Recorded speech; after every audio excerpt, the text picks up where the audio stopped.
Gwen, quick question.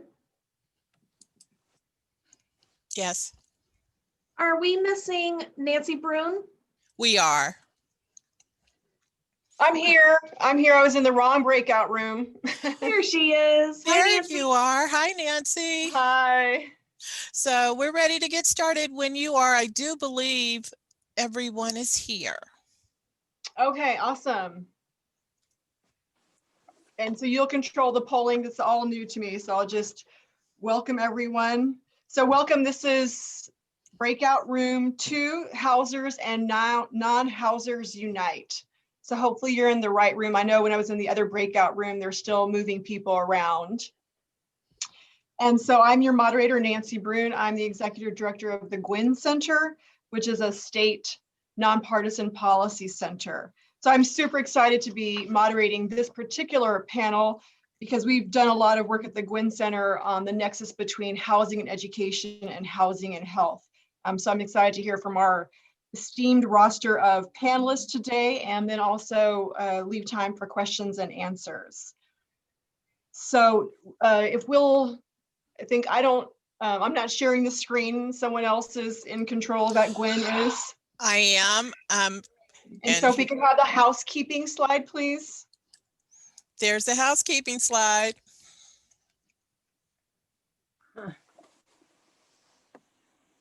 I'm not seeing it. I'm not seeing it either. Okay, hold on.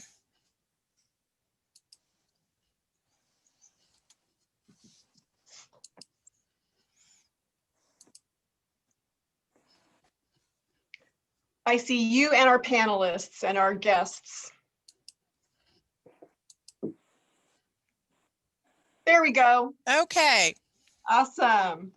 Right. And so just a couple of things. This is a Zoom meeting. Please keep yourself muted at all times when you're not speaking.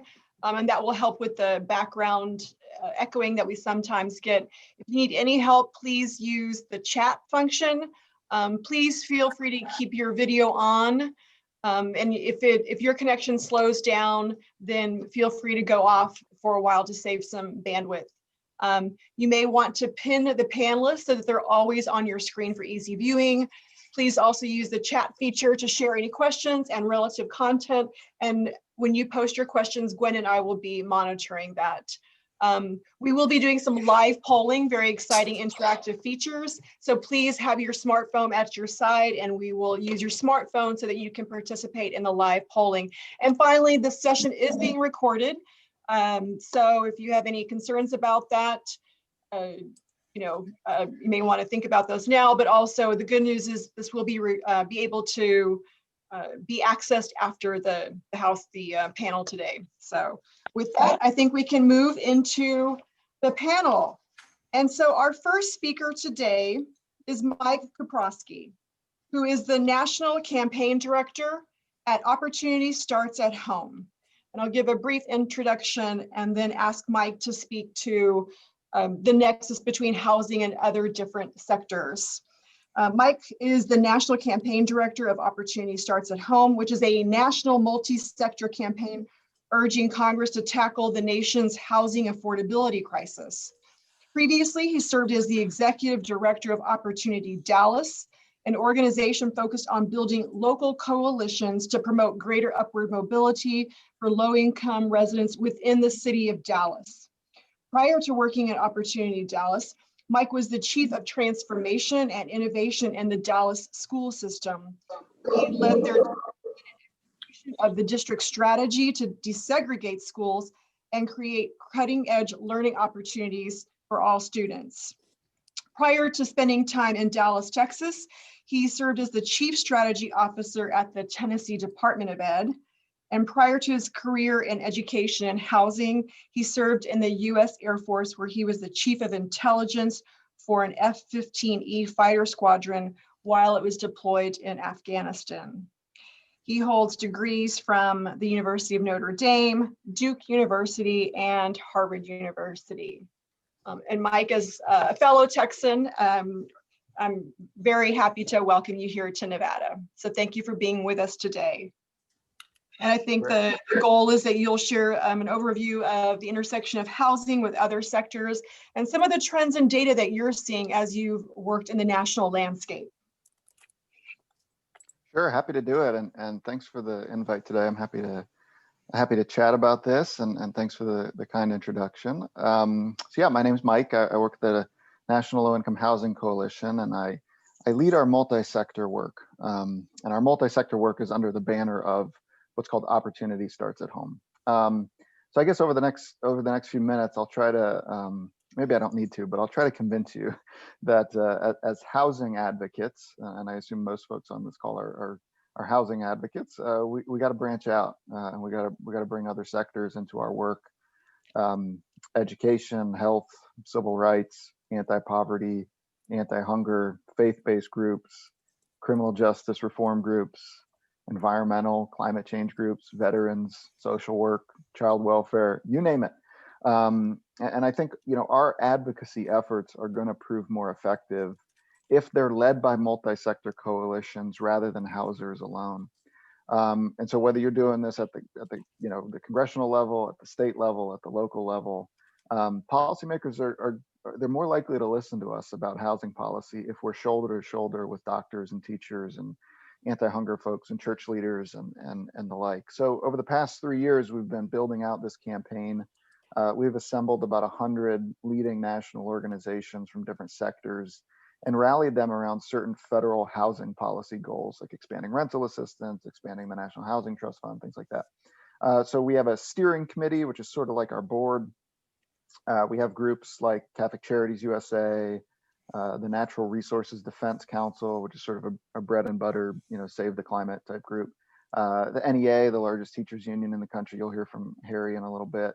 The NAACP, Children's Health Watch, the Food Research and Action Center, Just Leadership USA, which is a criminal justice reform organization, Children's Defense Fund. And then we have a bigger roundtable that has groups on it like the American Academy of Pediatrics and Meals on Wheels and the Healthy Schools Campaign and the American Legion. And so we are, it's a housing campaign, but the face of the campaign is very multi-sector. And I think all of these organizations are coming together, rallying around housing because they understand that they can't achieve their own goals if the people they serve don't have access to good housing. And so, you can pick any sector, and housing is demonstrably connected to it.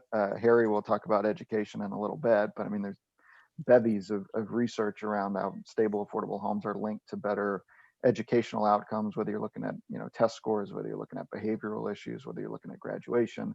There's a link to housing. Obviously, health, better physical and mental health outcomes, lower risk of hospitalization. We know that there's costs associated with it. A stat that I like to throw out there was our friends at Children's Health Watch came out with a study a few years ago, and they found that unstable housing is going to cost our nation $111 billion over 10 years in avoidable health-related expenditures, right? So that shows you the health housing connection. If you look at food security, right, the rent eats first. We know that low-income families that are living in affordable housing, they experience greater food security. Their kids are less likely to be seriously underweight compared to those who are cost burdened by rent. If you're looking at upward mobility, if you've read the research of Raj Chetty, that younger low-income kids who move to affordable housing in high opportunity neighborhoods earn like $300,000 more over the course of their lifetime. Our friends at the Children's Defense Fund did an analysis and found that if we expanded federal housing vouchers, it would have the single largest impact in terms of child poverty reduction. If you look at racial equity, to this day, race predicts one's likelihood of experiencing rental cost burdens, one's likelihood of experiencing homelessness, one's likelihood of living in disinvested neighborhoods. For example, if due to the legacy of government-sponsored housing segregation, essentially redlining, if you've heard that term before, we know that people of color are significantly more likely to live in neighborhoods of concentrated poverty compared to white families. That significantly impedes opportunity. There was a research from, I think about a year ago out of Brandeis that found that most white kids in this country live in high opportunity neighborhoods.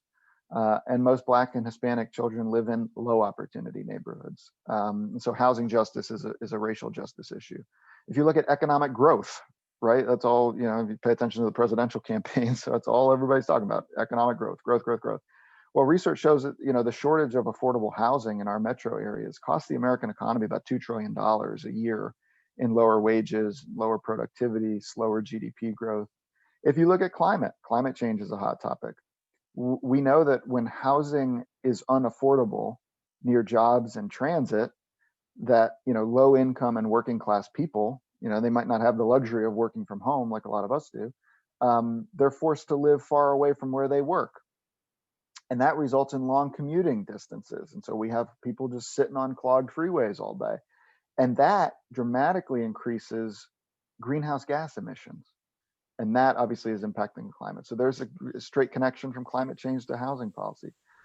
Criminal justice reform. You know, when people aren't stably housed, they're more likely to have encounters with the criminal legal system. And then once they have an encounter with the criminal legal system, we know that they're more likely, they're less likely to find stable housing in the future. We know that formerly incarcerated people who don't find stable housing, they're more likely to recidivate and go back to jail and go back to prison than those who find affordable housing. Domestic violence, right? Victims of domestic violence really struggle to find long-term affordable housing, you know, when they're trying to escape abusive relationships. And if affordable housing options are scarce, then victims are staying longer in emergency domestic violence shelters. They're often turned away due to capacity limitations. So the point here is that there's no reason for housing advocates to be advocating alone. So, you know, I encourage anybody that works on housing policy issues to bring in all of the sectors that I just mentioned. And I think there's so many benefits to doing this work. I think what we've learned is that when you bring in a diversity of people into your work, it really enriches what you're able to do. I'll give you one very specific example. You know, through our campaign, we've built a bunch of fact sheets, you know, housing and health, housing and education, housing and civil rights. And we really rely on our partners in these sectors to help us with the framing, the messaging, and which research we're going to highlight, right? Like healthcare organizations know what's going to resonate in their sector a lot more than I do. And so they helped us incorporate language and messages that they knew would resonate with their people. And so this type of collaboration is simply not possible if you don't have a variety of folks around the table. I think another key thing is if you want to pique the interests of policymakers, this is a way to do it. You know, for example, when we send a letter to Congress and, you know, we're asking for more housing voucher money, or we want more money in the National Housing Trust Fund, Congress expects that that letter is going to be signed by a bunch of housing groups, right? They're programmed to expect that the National Low Income Housing Coalition is going to be signed on to something that says expand vouchers, expand the trust fund. It raises everybody's eyebrows when that letter is signed by hospital systems or food banks or faith-based organizations or teachers unions. It shows policymakers that this is bigger than housing alone. And, you know, I often hear housing advocates, you know, sort of lament the fact that a lot of elected officials just, quote, don't care about housing. Chances are, though, that they care about something to which housing is deeply connected, right? So if a policymaker is, say, maybe their thing is education, well, you can deploy your education partners to help make the case for why better housing policies will improve educational outcomes. So I think it's really powerful in terms of engaging policymakers. In terms of how to bring these folks to the table, you know, I think it's pretty straightforward. Be armed with the facts and the research to make the case to them. Stress how this is a mutually interdependent sort of thing. That, you know, their goals will be advanced if you are successful in pushing for better housing policies, and that you are more likely to be successful if they weigh in on it, right? So there's a mutual interdependency that you have to stress. I think another thing that we've learned is really you got to do your homework on kind of the language barriers. All of our sectors, we have our own jargon, right? Like housers, we talk about area median income, and the food people talk about federal poverty line. In the education, people talk about free and reduced price lunch, right? So there's a lot of sort of language barriers that you have to break down. So, when engaging in this work, I really would encourage you to kind of learn the language that the other sectors speak, use their own language when you explain the importance of housing to them, and be patient and have sort of, I call it flexible entry points. Let me sort of explain what that means. So this is multi-sector work is sort of, it's the long game, and you're going to encounter some organizations where they've been thinking about these intersections for a while, and they might quickly join your policy efforts, and that's awesome. But most of them are going to be unsure exactly how they want to approach this, right? It'll be totally new to them in some cases. And so that's why it's important to sort of have flexible entry points for them to participate.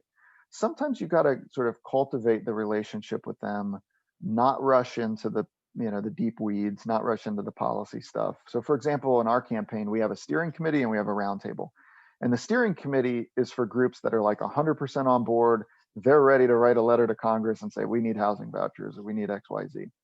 The roundtable, though, is more of a lighter sort of commitment. They're not required to engage in any specific policy advocacy. It's sort of just for dialogue and conversation. Because what we've learned is if the commitment is too big, too fast, you run the risk of running people away, right? A lot of people they want the freedom and the space to explore this stuff, stay updated on what's going on, maybe occasionally engage in advocacy where, makes sense to them, but you got to get their foot in the door somewhere. So start to build those relationships, which, eventually could blossom into something more. But if on the first meeting, you're asking them to sign on to your housing policy agenda, they're going to get scared, right? It's baby steps, right? You don't ask for, you don't ask for marriage on the first date, right? And there's several groups that we've had, like the National Association of Social Workers, where they first joined the roundtable. They were sort of like, well, we're interested. Let's sort of talk about this. And then over time, we realized that wow, we're really tightly aligned here. And so they joined the steering committee, right? So you can build those relationships over time. And finally, I'll just say there's a lot of challenges to these multi-sector coalitions. The main challenge is bandwidth. That, organizations have their own priority issues, and they have all of, in the nonprofit world, we all have limited bandwidth to expand our focus. And so you're going to encounter a lot of organizations where they might want to participate, they want to be supportive of housing work, but they're going to have very limited capacity to help you out. They have very limited capacity on their own priority issues. So what we've learned is you really have to sort of shoulder the workload for them, give them sort of bite-sized pieces of information, write the first drafts of all the sign-on letters, the fact sheets, give them simple instructions when the time is right. Don't ping them on every little thing. Sort of reserve them for when it's really a moment of consequence. I only email our steering committee every few weeks. It's not that frequent, but when they get an email from me, they know that this is of consequence and that we really need them. And I think another thing to think about too is that each sector is really unique. So for those of you that are in the housing sector, that there's different camps within the housing sector, right? There's the industry folks, there's the fair housing folks, there's all different camps. Well, every sector has that. And I say I'm over time, but this is my last point. Every sector has their camps, right? In the health sector, there's insurance companies, there's hospital systems, there's advocacy groups. In the education world, there's different camps. So you got to really be strategic. One group doesn't speak for the entire sector. So you got to think about who exactly you're going to bring into your mix, and that requires some intentionality. So overall, it takes persistence, but I think the juice is worth the squeeze. And I think building these multi-sector coalitions will take your work to new heights. So thanks. Thanks, Mike. And I will share that your comments really resonated with me in particular. In 2019, we had probably about 12 housing related bills in the Nevada legislature. And for a couple of them, I think we were successful because we brought in the education advocates to testify in support of them. And to your point, you could just see the legislators when they saw like non-housing advocates start speaking, they looked up from their phones and their computers because it was very unusual. So thank you for that. We are going to take a quick, not break, but I'm going to turn the floor over to Guinn, who's going to lead us through an exciting interactive poll. So on your smartphone, if you'll go to slido.com, Guinn, do you want to walk us through? I believe that's probably the password is hashtag NHC2. And yes, or you could take a picture if you take a picture with hold your camera to that QR code, it will take you directly to slido.com. And there you go. I see polling happening as we speak. What professional sector best represents you or your organization? Excellent. We have 6 pollers so far, 7. Give it a couple of more, maybe like 30 seconds more. Excellent. Thank you so much for participating. We wanted it to be interactive and we love it. We love the interaction. Thank you so much.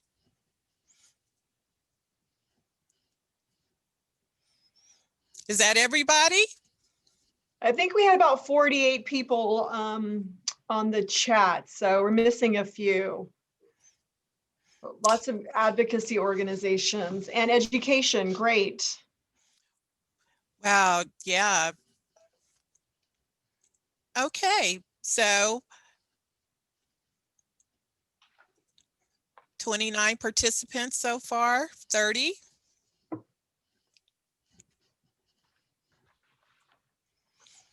And counting down, 5, 4, 3, 2, 1. There you go. Public agency funder is the winner. Thanks, Guinn. And are we going to do a second one? Yes, we are. I'm moving to the next one. Go ahead and aim your camera at that QR code.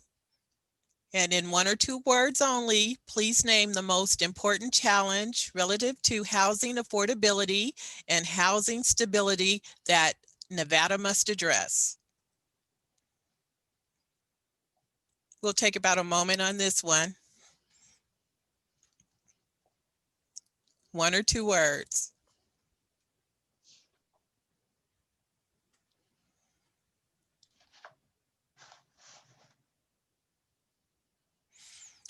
"11 participants so far. Thank you so much.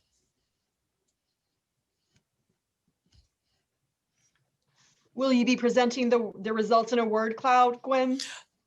Definitely the next screen will have the word cloud. So exciting. My first time doing this. I love it.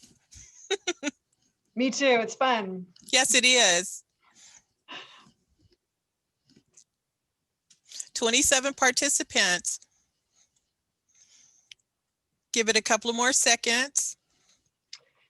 While we're waiting, Mike, you mentioned that you have fact sheets on housing and civil rights, housing and education. If you wouldn't mind in the chat, perhaps linking to a couple of those. I don't know if you have specific state profiles or just national fact sheets, but I think many who are in the room with us today would love to just see what a couple of those look like, and perhaps we can think about if you don't already have them, doing a couple that are Nevada specific. Please. Sure. Yeah, I'll throw that in the chat box. I'll give you the main landing page, and then on the main landing page, you can click whatever button you want. So there's like housing and education, housing and health, housing and climate. There's like 11 or 12 buttons there that you can click on and you can get to the fact sheet. So I'll throw that in the chat box. Perfect. Thank you. We're up to 34 participants, and we're ending in 5, 4, 3, 2, 1. Funding, education, inventory. Those are our results. Nice. We should screenshot those. Thank you, Guinn. You're welcome.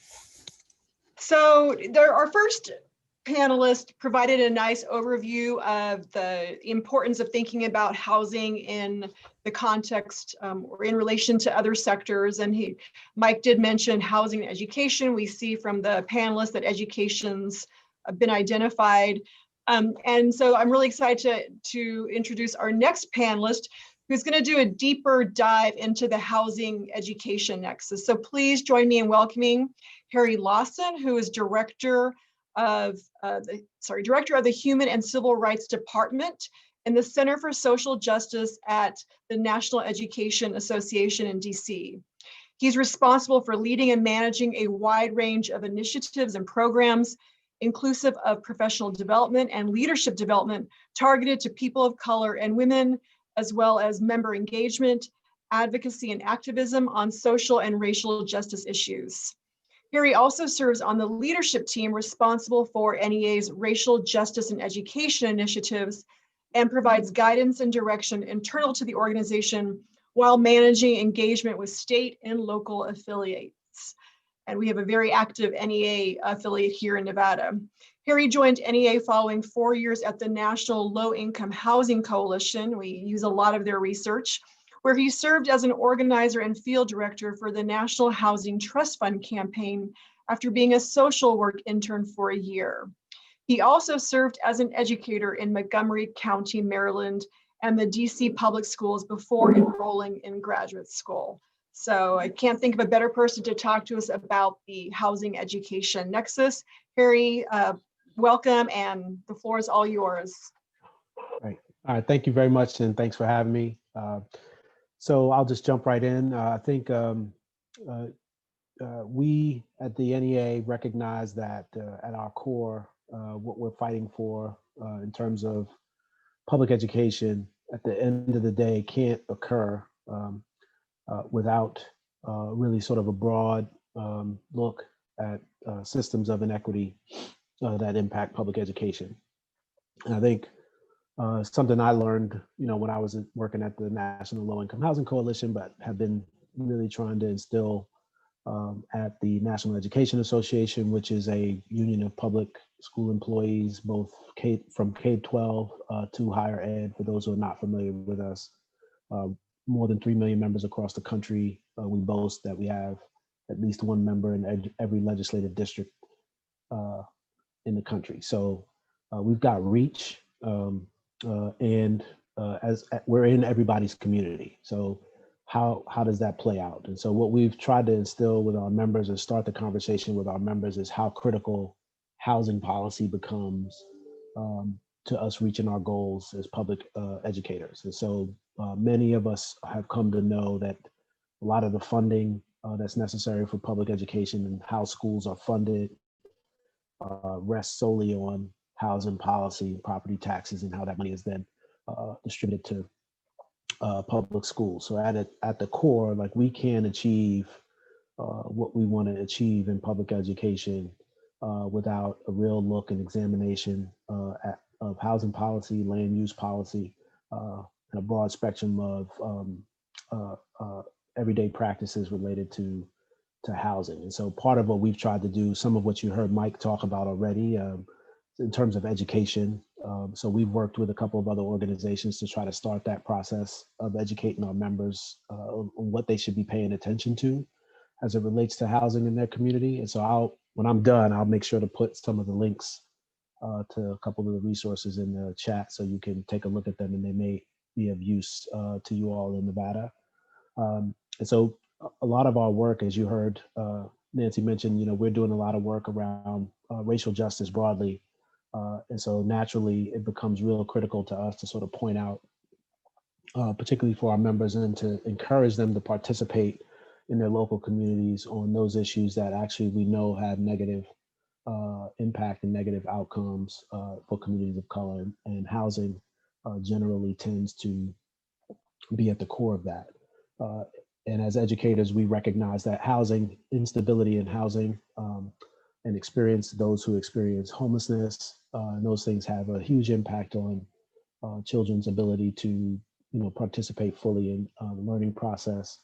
And any time children have unstable housing, rather, right, it has impact on how they interact with the rest of broader society. So, I don't know how to say it. I guess really my presentation could be, we need to work very closely together to to accomplish what we want to accomplish in public education. And I think I heard someone say that our association or affiliate in Nevada is very active. It's good to know. It has been a bit of a struggle to get our affiliates engaged in housing and housing policy. And generally that support usually only shows up in terms of supporting a particular bill that they may actually understand. But where we really need to, in my opinion and estimation, if we're going to really build a web of a shared understanding, we really have to understand that the local and state housing policy and practice and what the impact is on public education. So a lot of folks have really centered around the integration fights and how do we integrate schools. And of course, you can't have integrated schools if you don't have integrated housing. So as long as our communities stay segregated, I mean, all these things work together. And I think we have to do a better job, all of us, I think, helping folks recognize that they are not isolated issues, that they are all connected and they work together. So if our housing policy continues to support segregated communities, that means generally we will continue to have segregated schools. If we don't change the way we fund schools in terms of using property taxes primarily as the sole formula-based, the foundation of the formula that funds public schools, we actually will never get the money that folks think that we need for public education systems, just because of the way our communities are developed. And so there are all these ways, I think, in which we can create the relationships that Mike was describing. I think, it is a long game. And so one of the ways that we've tried to encourage, particularly in states like yours, like Nevada, is through the bargaining process. And so what we've seen is a few communities where they are still collectively bargaining is they're participating in an effort called Bargaining for the Common Good. And one of the ways that our local unions are starting to build relationships with housers, climate advocates, you name it, is by engaging them in conversations about what kinds of things might they be able to bargain for that have impact on the community. So some of the kinds of things we're seeing some of our local unions bargain for are bargaining for any banks. So here's a good one. In St. Paul is the best one, I think. In St. Paul, they didn't win, but the fact that they actually had it as a part of their negotiations, I think it says something about what folks understand the impact of housing is. And so any banks that the district did business with, what they tried to bargain was that during the school year, that those banks would be forbidden on foreclosing on homes that had school-age children in them. And so for some folks, right, like the short game is, well, we know that that's not enough to solve, right, the depths of the housing crisis in the country. But what we do know is in that moment, it creates a bit more stability for young people who are in school to keep them in their homes, at least through the school year. But I think, and for those of you who participated in any negotiation, you know that a negotiation is not simply about what you get today, but it is about jarring the door open for what you want tomorrow. And so these are great opportunities. And so I'll put that in there in the chat box as well, so you can read about that. But so essentially laying those two things out, because those are I believe, one of the primary strategies we can use to not simply connect with each other when we have a need to agree on a bill, but to really sort of start to engage in where are the shared interests, particularly at the community level, which I think for a lot of our states, what it can lead to is the kind of energy necessary to really move big policy at the state level. And so we know that all politics are local. And we know that if we want some of the things that we want to move, it's going to require energy from the bottom up. It's not going to be driven by the large nationals. It'll be driven by our coalitions and community-based groups that recognize where they have shared interest. And so we think that this particular strategy, particularly for us in the education sector, that the bargaining for the common good strategy, as we've come to know it, and it's a whole coalition of folks around the country engaged in it, is a great way to begin to enlist across sector, to begin to build some of those relationships that Mike is talking about, so that when the opportunity starts at home campaign comes knocking and asking for support, I think what it'll lead to is much more energy towards some of the things that are being outlined, and a better understanding of how those federal policies have impact on states and how they have impact on our local communities every day. So that's, in terms of cross-sector movement, I mean, we're all about it. We recognize that the inequities we see, particularly along racial lines, are not solvable sector by sector. The depth of the challenges require us to work together to dig out from underneath it, and to create the kind of sort of promising worldview I think that a lot of us have. We can't do that in isolation. I think educators recognize it. I think you all, of course, recognize it. I think a lot of the public health folks realize it. The climate folks realize it. But what are the opportunities we have to really start to build that energy? And I actually believe that, not to,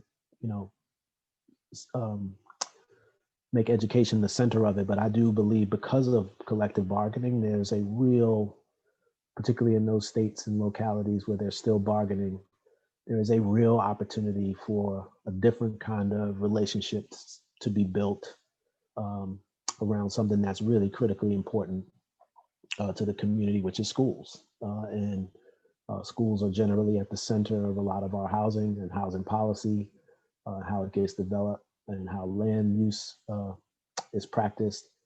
Schools oftentimes are what's driving it. And so for us to be able to work together, I think, it bodes well for us to be able to solve the crisis together, I think.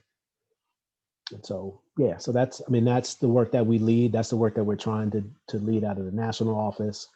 I'm hopeful that at some point, I'm not sure what the connection is that you all have with the Nevada State Education Association, but if we can be helpful in bridging those gaps, not just in Clark County, but across the state, where some of the small organizations in the coalition may reside, but we can probably help with that too. So we'd love to do that to try to get people connected in that way. Well, you don't have to offer twice. I will take you up on that. All right, sounds good. I like it. Thank you. So speaking of opportunity, and you and Mike both mentioned strategies, I think the next speaker really does speak, will share sort of that, the opportunities that she's developed and moving into that space. I'm pleased to introduce Diane Linn, who's the Executive Director of Proud Ground in Portland, Oregon. And for those of you who don't know, Proud Ground is actually the largest community land trust in the Pacific Northwest. And so Diane, I hope you'll start by sharing a little bit about what a community land trust is for those who may not understand the potential opportunity and what it is. Diane has served in leadership positions for over 40 years in the private, public, and nonprofit sectors. Since 1998, she has focused on services to low-income, working poor, with an emphasis on both housing and home ownership. She joined Proud Ground as the executive director in 2014 to promote permanently affordable home ownership for working families. She served as elected Multnomah County Chair and County Commissioner from 1998 to 2004. And I'm sure in that position has great expertise on land use policy and some of the barriers there. She was director of Ritter Center in Marin County, California, which served the homeless community. She's also the former director of the Office of Neighborhood Association for the City of Portland and the former executive director of Oregon NARAL. She's a native Oregonian and raised 2 children and lives and works in the Northeast Portland area presently. And so Diane, I think one of your in addition to your background, just your perspective, it sounds like you've worked on both city, county, and state levels in a couple of different states. So I think that perspective on opportunities and strategies will be very compelling. So looking forward to hearing from you. Thank you so very much. And that introduction makes me feel a little old. Been around the block a few times. I'm hitting a kind of a stopwatch here just to keep an eye on time and respect all of your time. Thank you so much for letting an Oregonian join the conversation in Nevada. It's just really important to cross-fertilize our experiences along the way. And what I wanted to share quickly is that a community land trust is an interesting model for connecting community and housing and all the issues that both Mike and Harry referenced, in that given the market conditions and the rigged system that has been set up, that really has left huge communities of people behind, especially as it relates to home ownership. Of course, there's a higher proportion of, we're using the term BIPOC, Black, Indigenous, people of color, in the homeless community and working poor. In the city of Portland, for example, there's no neighborhood left where families from these communities on average can live, rent or own. So what we've done is created, well, it's a national model that came out of the South really during the civil rights era, that kind of acknowledged that you can't really rely on government really or the market to protect the rights of people who need to be able to own homes or live communally in some cases. That was true in Georgia. Here, it's individual home ownership that stays permanently affordable. That's the goal of the Community Land Trust, and it's done through a shared equity model. And we're partnered with Habitat for Humanity, that most of you know, I'm sure it's a worldwide brand, is a sweat equity model for the lowest income buyers. And I run the risk of using that jargon that Mike mentioned about AMIs. I'll leave that out. The point being, we're trying to really encourage jurisdictions and private donors to invest in home ownership once and for all in the housing continuum that we support in its entirety. And when I talk about home ownership, it's not to replace or compete with any of the other parts of affordable housing that's so critically important. Home ownership, though, in its own right, does a couple critical things. It really anchors children in community, allows them to go to the neighborhood school, and resolves the problem of that mobility that really is so disruptive in education. Health indicators based on our research in 2 different settings improve when people are outside the stress of unstable housing or overburdened housing costs. And employment stabilizes for parents. And the last connector is people are just simply more engaged in their community. They can actually plant gardens, have pets, make decisions about their own living. And in the land trust model, they're really a member of our agency, our organization. They can serve on the board. We have a tripartite board, so we invite homeowners to be a part of the decision making, and it's very important, that empowerment part. And we actually really work to be sure the resale process and the policies really serve people of color. And sadly, Oregon is not a profile in a very diverse state. You may be in a similar position as we are, but we dig down deep and do our outreach to the BIPOC communities in partnership with a lot of agencies. Now, I have been on the board of Housing Oregon for now 5 years, and I've been deeply involved in advocacy. And that's partly because I'm an old political junkie, having run for public office and served myself.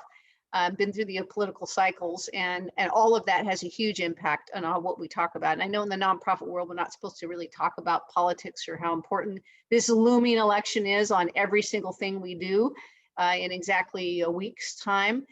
It all does.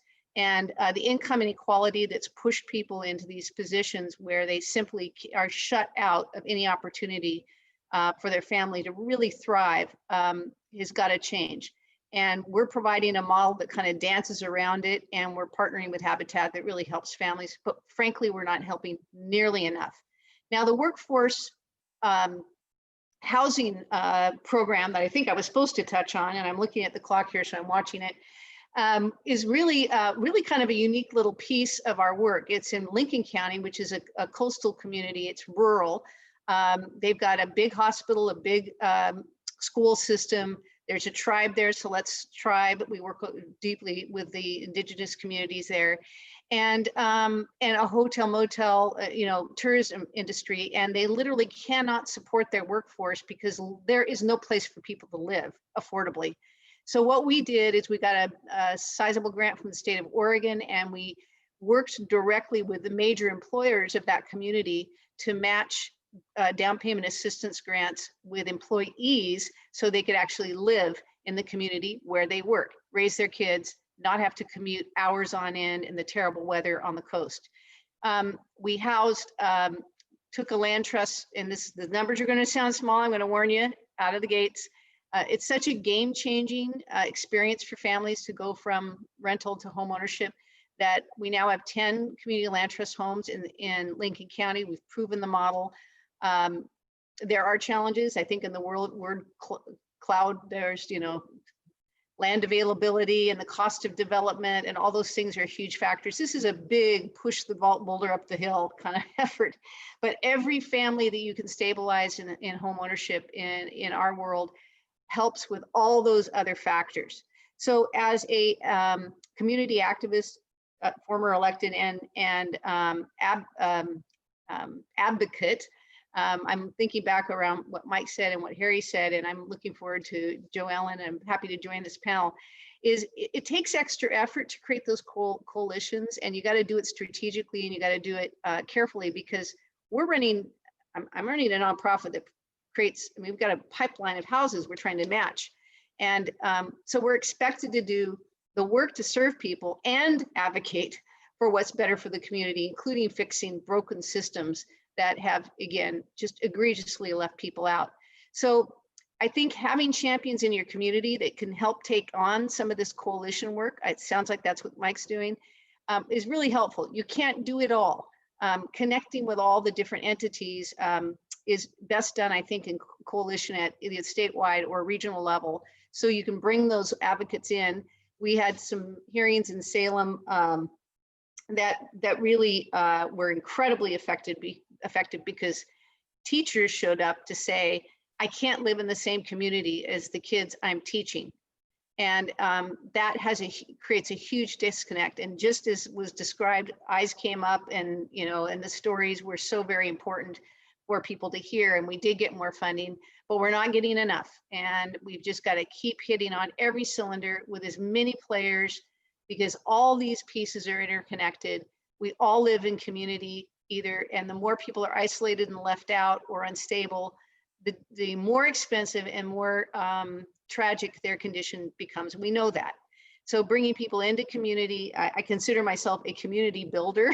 So the Community Land Trust has been kind of an awesome opportunity. And if people want to know more about that, Grounded Solutions Network at the national level is kind of our coalition, and I'm on the board there too, and we work together. So with that, I think it's pretty much time for me to move, let the next speaker move on. Happy to provide more resources about the unique nature of the Community Land Trust and how critically important it is to integrate it into the community, so that we're not doing our silo thing of just building homes and hoping that that solves the problem, or just building a unit and not really dealing with the family, what they need, how it fits, and how to make it truly affordable for them. So that's the team of people I get to work with, is the experts in the field that know how to do that. And I work in incredible coalition with a whole amazing group of people that make this challenging year. And in Oregon, we got hit with wildfires that burned through 300 single family homes in Lincoln County and set us back decades. So it's catastrophe upon catastrophe. And we've also had, as you may have heard, protests going on literally every night here too. So I'm going to leave it there. Thank you all for what you do, and I'll pass it on to the next speaker. Thanks, Diane. And we do have one more panelist. So folks, please start writing down your questions or drop them into the chat box so we can move quickly through the questions, because we won't have a lot of time. And if you're like me, you have probably a half a dozen questions you want to ask. So I'm pleased to present or introduce our final speaker of today's session. And really, you know, most of the work when you think about housing and its relationship to other sectors has been in the housing health space. And so we, of course, would be remiss if we didn't include someone to speak directly to the housing health nexus on this panel. So Joellen McNamara is the National Housing and Growth Lead for United Health Group. This is led by Dr. Jeffrey Brenner, former CEO of the Camden Coalition in Camden, New Jersey. Joellen is part of a national specialty work group within United Healthcare that focuses on identifying housing opportunities for members who are homeless, medically vulnerable, and disconnected from community and family resources.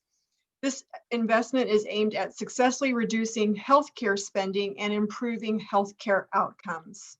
Joellen joined United Healthcare in 2016 and provides expertise around nonprofit management and nonprofit housing partnerships, including the financing, operations, and leadership structure, HUD financing and initiatives, fair housing, and business analytics. And so we're especially excited to hear about some of the work here in Nevada and the Intermountain West. So Joellen, please. Thank you for being here. Thank you, I appreciate that. I also wanted to make sure that the fellow housers know my background is in community development, community economic development and housing. Previously, predominantly with nonprofit organizations and municipalities. So I kind of brought that information with me to United Healthcare. A little over 4 years ago now, back in 2016, United Healthcare decided to partner with a local NeighborWorks organization, Chicanos por la Causa here in Phoenix, and for an investment, grabbing a couple pieces of property that had been pretty downrun, had some of the highest calls for service. We know the interlinkings with first responders and housing and healthcare, and they were able to acquire the property and turn it around. And as part of that investment, United Healthcare took over about 100 units of housing. And that's when I came in. The United Healthcare was ready to start determining what we were going to do with the property, what we planned to do with the units, and how we were looking to help our members. And so we zeroed in on homeless community members that were Medicaid members who were going in and out of the hospital. We all know the story, going in and out of the hospital, boomeranging back and forth, chronic illnesses, in the emergency room quite a bit, not getting better, sometimes even getting worse. And so we decided to deploy a housing case management model around those individuals. So in the Phoenix market, we started in 2016. By early 2018, even late 2017, really, the health plan decided, they came to us and asked us if we could scale the model to go across the country. And so we started in the Southwest, and then we expanded from there. We're now we're going to be in 22 markets before the end of this year. So we have housing partnerships around the country. We partner with housing organizations for units, and then we also bring in case management organizations, sometimes the same organizations, sometimes not. And then also bringing in the additional partners, the food banks, sometimes the schools, depending if there's children involved in the program. So it's a multilateral combination of partnerships in order to bring nonprofit organizations together, public entities together, certainly hospitals together with us to address this population. But I can tell you, housing and health, as everyone knows, it continues to get bigger and bigger, and we continue to look at other populations that, you know, with over 40% of the American population dealing with some kind of chronic illness, this just continues to be a need to partner together. These kinds of partnerships are critical, you know, just like Mike and everyone else we're talking about. We can't do this work alone, so we depend on these partnerships. We depend on the partnerships to help us understand, you know, the dependencies within each of the markets. I can tell you from working across the country, every single community is different. We've been doing quite a bit of work in Nevada. In fact, we started in late 2017. That was our next market right after Phoenix. Working with the county, working with local housing organizations, working with local case management organizations. It's one of our biggest and most successful markets. I think it's because of the partnerships, the ability to talk to each other, really work through communication changes. like Mike said, we're often talking and speaking in different languages, being able to share information. I know working with the county even early on from a healthcare organization perspective, and being able to share from the county side what's important to the county that we could address and what could the county address that was important to our side, really making that partnership strong. And that partnership is one of the strongest partnerships we have around the country today. I think that's about it.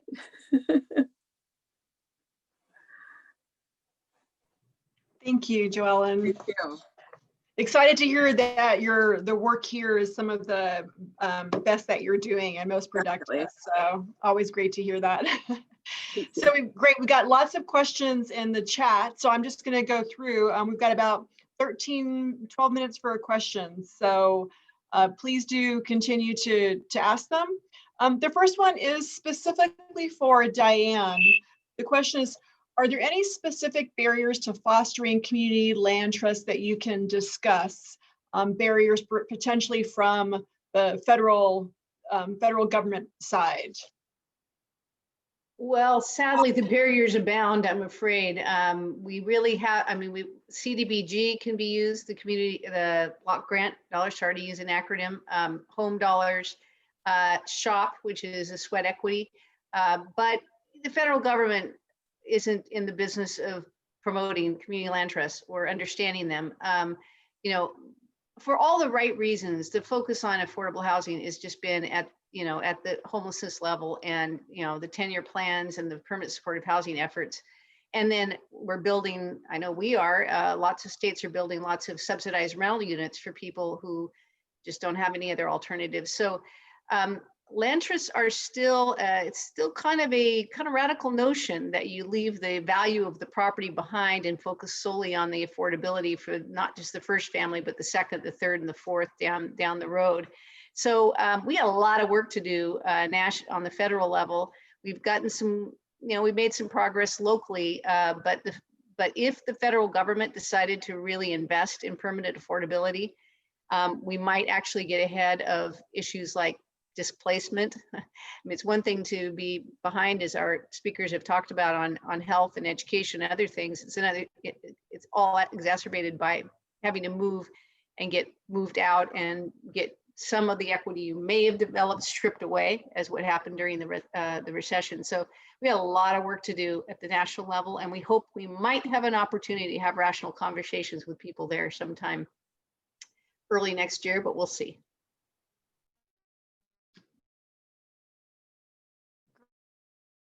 Thank you.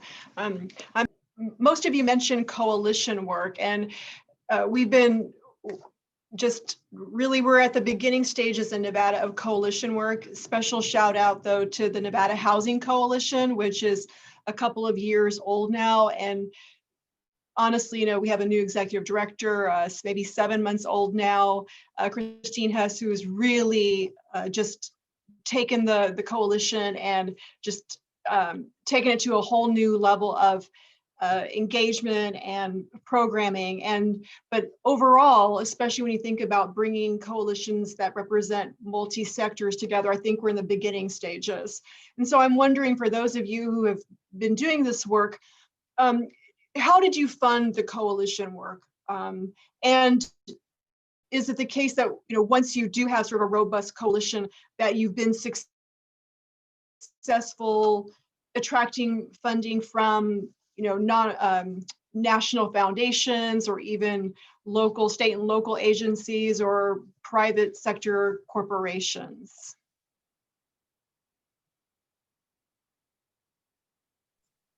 Yeah, And that really is that's a question for all the panelists who spoke to. Sure. Well, I can say, for the Opportunity Starts at Home campaign, our primary funder is called the Funders for Housing and Opportunity, which is it's a collaborative amongst some of the big national foundations. So I can't recite them all off the top of my head, but it's Gates, Kresge, Oak, Melville, philanthropic groups like that kind of just pooled some money together and funded us, and has funded a few other initiatives as well. But that's the primary bulk of our fundraising. So I think it just speaks to the fact that the philanthropic community is increasingly getting behind multi-sector coalitions. And so those are national groups, but I'm sure there's, you know, state groups and local groups. But I think there's a growing recognition that these problems cannot be solved in particular silos, as Harry said. So yeah, ours is purely from the big national philanthropic group. In our case, all of our coalition building is being forwarded on from United Healthcare and United Health Group from our operations. Because we believe in the capacity of our fellow organizations, we've been using our, it's not a Medicaid billable fund.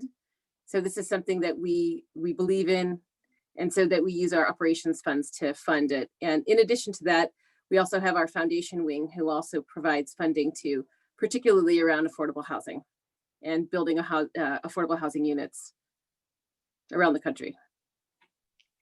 I would just quickly add that locally, we're finding that there's quite a few more entities that are interested in this nexus between housing and all these other issues, you know, and people that are in the housing world that make money by it can be pretty good funders. Your architects, builders, banking entities, of course, are big ones for supporting. We're finding that they want to be acknowledged for their work in this. And I think there are opportunity, and you don't know unless you ask. So Housing Oregon has really relied on all those kind of entities that have a kind of a stake in how much, you know, how much we can build and what we can do. So that's another possible source. I mean, I know for us, I mean, we, you know, I don't how to say it because I don't want it to sound like we're flush with cash or anything. But I mean, I think part of what happens on our end is, you know, usually in most communities, we are the largest organization or larger organization. And although it's driven by members' dues dollars, you know, we do have the ability to do some other things in kind that sort of can really support coalition building because we always have space. In most cases, we got people and we have reach. So when, you know, I think that's how I've always looked at it. We spend a lot of money politically, a lot of political tables and coalitions and things like that. But some of this work, as you well know, is a little harder to get the money streams directed to. But there are other ways I think that we can have impact on coalitions. And I think that we have been able to do that in some other ways. Thank you. We've got one more question in the chat box, and please don't be shy, submit your questions. So the question is, the United States may have a new administration soon. What are the 2 or 3 greatest levers of change we would want from HUD or other federal agencies?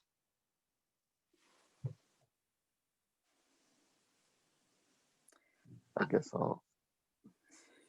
I don't even know where you start with that question because there's so many things we all need and want. Again, to have rational conversations with people about what kind of housing policy and community development policy that would really make sense.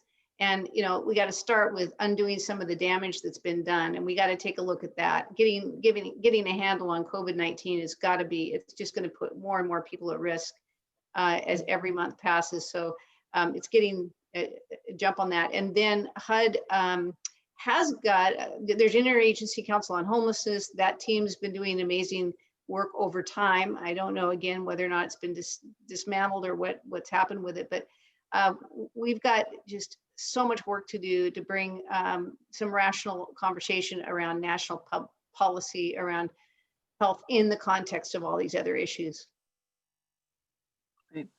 Yeah. On the health side, I think continuing to advocate for 1115 vouchers, which are specific and around housing and community-based services and coalitions, continuing to advocate for those 1115 vouchers for the states so that we can start looking at how do we bring housing and health closer together. Sorry, Mike, go ahead. Sure. You know, I would encourage, I mean, to fully solve this problem, we need a major national commitment from Congress. And so I would urge people to think of Congress as the primary lever here. HUD can only do so much with the amount of funding that it has, right? Only only 1 out of 4 families that qualify for a voucher actually get it because Congress won't fund the darn program. So there's only so much HUD's going to do. I mean, I agree on all the regulatory things, and but I would urge people to really think about Congress. I think there's some short-term things that Congress needs to do immediately because of the pandemic. There's, we've been pushing for $100 billion in emergency rental assistance. There's 30 to 40 million renters that could be evicted by the end of the year because of COVID shocks. State and local emergency rental assistance programs are running out of funds in a matter of hours. There's a national moratorium on evictions during the pandemic. So there's a short-term package that needs to pass. It should have passed this summer. After the election, whenever it happens, it needs to happen, and it needs to include some housing resources and protections. And then, kind of over the long term, I think again, you're talking about substantial congressional action, taking rental assistance to scale, right? I mean, housing right now is a lottery where 25% of people that apply for rental assistance get it. Everybody who qualifies should be able to get a voucher. That's a congressional thing. There's major expansions in the National Housing Trust Fund. There's estimates out there of we need about $40 billion in the National Housing Trust Fund. There's like $300 million in it annually today, right? So it's really pennies compared to what the need is, right? So I could go on and on about our sort of federal policy priorities, but I think the big point there is this crisis does not get solved without Congress. No. I understand the question. I'm going to go in a whole nother direction real quick, but because I wonder oftentimes, there are all these other programs that often don't get discussed. So I agree, our immediate needs require a heavy dose of congressional action. And then there's all these other things that occur that are disconnected. So, for example, you've got like the promised neighborhoods, choice neighborhoods. You've got all these sort of programs that continue to exist that have impact on communities. And I'm really sort of looking at it from an education angle. And generally, we don't participate. I know education doesn't generally in any of that. And so how do you, as one of the levers that I think is kind of what we're talking about here is how do we the lever we actually need to create, which is the connective tissue between all these things, right?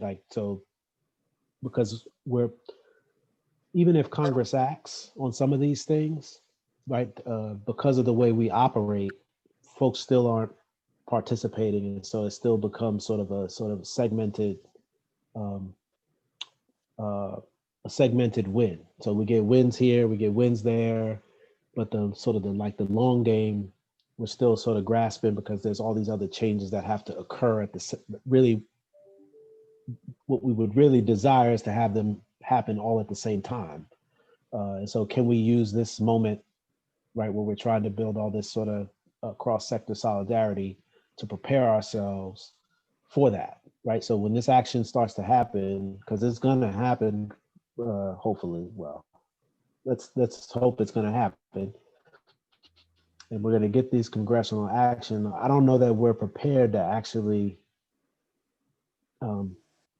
to drive it in the ways in which I think I hear us sort of saying we want to see it work. That's the lever we really need. I think we have a moment in time where we can actually create that lever, which would be the one to pull, because all the money not directed in the appropriate ways, folks not connected in the appropriate ways, doesn't actually, not sure it'll get us where we want to go otherwise. Yeah, I would say, I would second that. I would say there's so many silos when we're talking about vulnerable populations. And I think that's not just a matter of, of political will. I think that's also the will of the separate industries. We need to start really breaking down silos, and events like this, where we're all starting to talk to each other and really talk about, what are those pain points for us and how do we help each other solve them? Thank you all. My crazy idea is that we should merge the Department of Housing and Department of Education, right? Because when you think about the importance of the nexus between housing and education and then ultimately economic mobility, it just makes sense to merge them. Anyway, I think we're at time.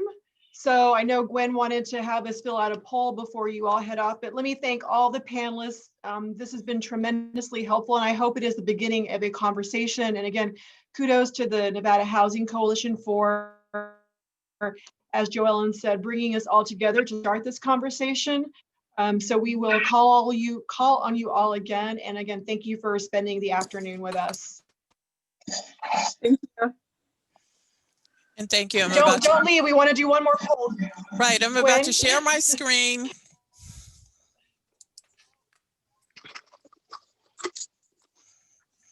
Everybody see the poll? If you could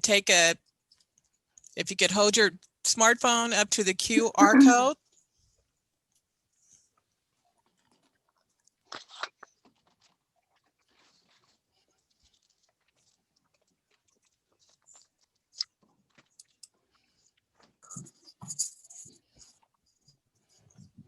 Are we seeing it? Yes. Okay, yes, I do see that 2 have participated. Thank you. Thank you. And give it a few more seconds.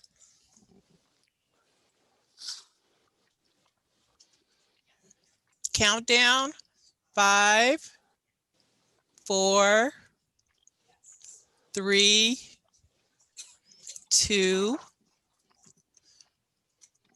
1. And we have one more polling question.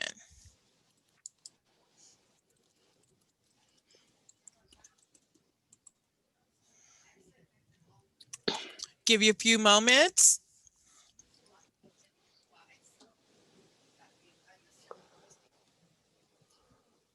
Thank you for staying and taking this poll forward. We really appreciate it. And thank you, Gwen, for your technical assistance support and for keeping us on track with time. You are welcome. How would you rate this breakout session?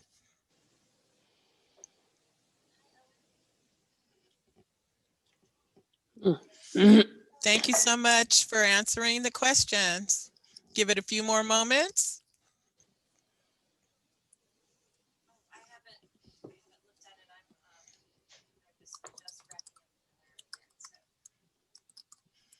Thank you, everybody.